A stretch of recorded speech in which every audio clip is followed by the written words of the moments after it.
Harwintha Anjarningsih is one of about 70 Indonesians who have been awarded an Erasmus Mundus scholarship to study in Europe. She has graduated with a European master's degree in Clinical Linguistics, and psycholinguistic studies and therapy is her passion and her mission. She works as a lecturer in the English department at the University of Indonesia in Depok, the best university in the country. Before I started the EMCL, I knew that I wanted to be a researcher because I want to see new things. I want to know the explanations for things, especially in language disorders that have been my passion for a long time. The Republic of Indonesia, comprised of over 17,000 islands, is the world's largest archipelagic state.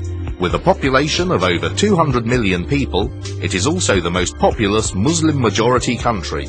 The services sector, including tourism, as well as industry and agriculture, form the basis of the country's economy. The differences between this part of the globe and Europe are huge, but it's still the same world. The impression that I got when I stayed in the three countries, Finland, the Netherlands and Germany, was that the European people could be as successful as they are now because their life is regular. Now I'm starting from myself to be regular, to take the culture, the customs that I learned from Europe.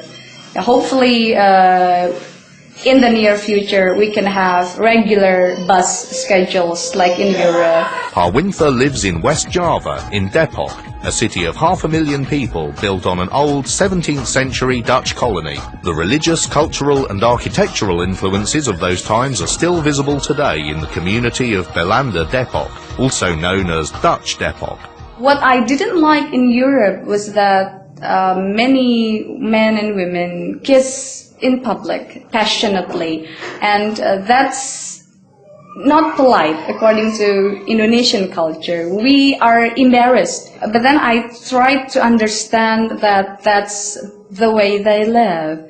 So towards the end of my visit to Europe, I could somehow ignore those people, and because I understood that there is a difference between Indonesia and European countries. The crowded and congested streets of Depok lead out to neighbouring Jakarta, a metropolis of 23 million people ranked as the 11th largest city in the world.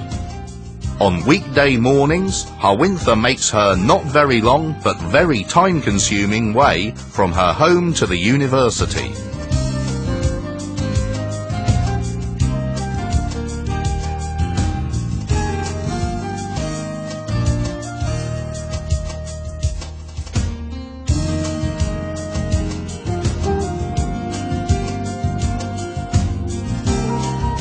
Here in Indonesia, we view our teachers as our parents. 2 years ago, I started teaching English phonology and English morphology, and I have applied the teacher-student relationship that I saw in Europe. I've been trying to become their friends, talking like friends, giving advice like friends. Manner of articulation, voicing, voiced, voiceless. What about manner of articulation? Option? Ah, really? Oh. Stop. Yeah, yes. The result is that they still think that linguistics is difficult, but then they're not scared of it anymore. Teaching English is one of Harwintha's activities. The other is psycholinguistics, a discipline which investigates the relationships between the human mind and language. Psycholinguistics analyzes the processes of memory involved in perception and the interpretation of texts, as well as the processes of speaking and listening, along with abilities to learn languages and language disorders. Clinical psycholinguistics is something luxurious. I mean, we don't have it.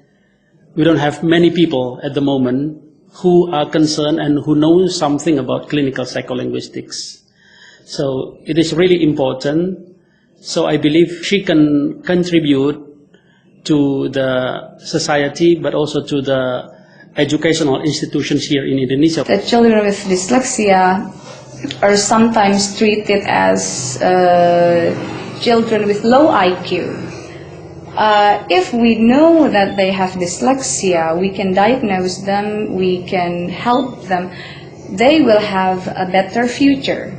They can read books, they can gain knowledge, they can be somebody in the future.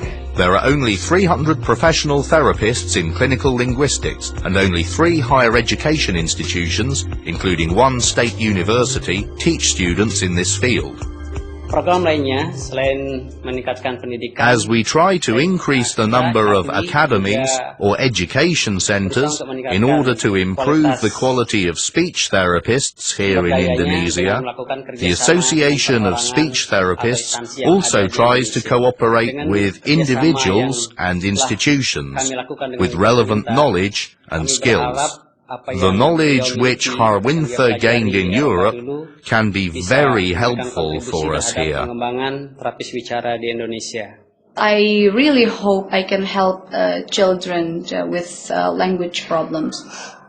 And I truly hope that the cost for getting therapies is lower in the future, so that unfortunate children who don't have rich parents can also benefit from therapies, and their schooling gets better, and then of course I think their future gets better too.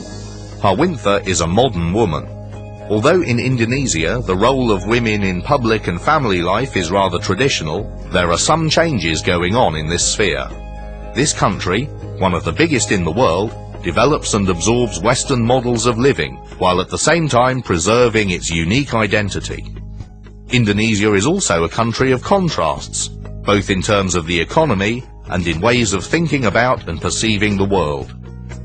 The position of women in Indonesia depends not only on religion, but also on culture. Very often, although not always, they are only mothers, taking care of their children and giving them education. Women in Indonesia are getting more and more important, have double roles. They work and bring home money for the family, and after they get home, they care for the family, they take care of the children, cook for the family, and many other things. My family, and for Indonesians in general, is very important. Our aunts, our uncles, our grandparents, so we always try to be close to them. We always try to have a good relationship with all of our family members. Strong family ties, religious attachment, and a mission to help children with language disorders. These are the reasons for Harwintha's return from Europe to her country. The problem of a brain drain of highly skilled and educated professionals is particularly serious in this part of the world. Harwintha does not intend to content herself with the knowledge she gained at master's level, but instead wants to continue developing and advancing. I plan to go to Europe again, especially to the Netherlands, to continue my study. Hopefully after the study, after my doctorate, I know more about language disorders, and I will come back, and hopefully everything that I have learned in Europe in the doctorate program, and also what I learned in the master's program in the EMCL, can be put into practice and can be a good contribution for the country, especially for people with language disorders or learning difficulties.